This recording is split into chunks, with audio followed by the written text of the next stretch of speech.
How to turn off automatic updates on Windows 11.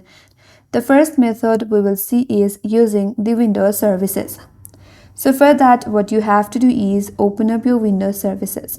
For that, click on the search bar, and in the search bar, simply search for services.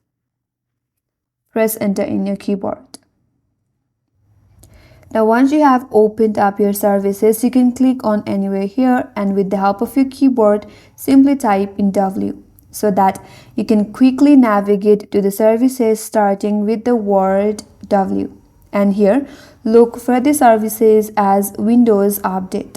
Scroll down a bit, and here it is Windows Update. Click on it. After that, right click and then go to Properties.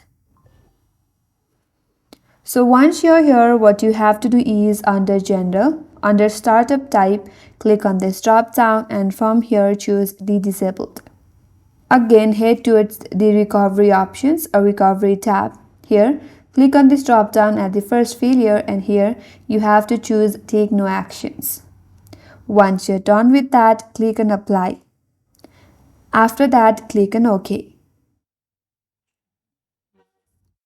So this was their first way in order to turn off the automatic updates using the Windows services.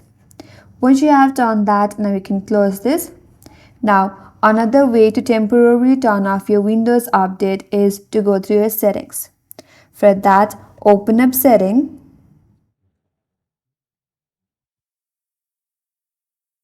Then head towards your Windows Update. And there you will have an option as Pause Update. So this will temporarily pause your updates in your Windows 11. Click on this drop down. Now, according to your preferences, you can choose the time range. If you want to pause it for 1 week, click on the first one. Now, your updates are paused for 1 week. So this is the way to temporarily turn off your updates.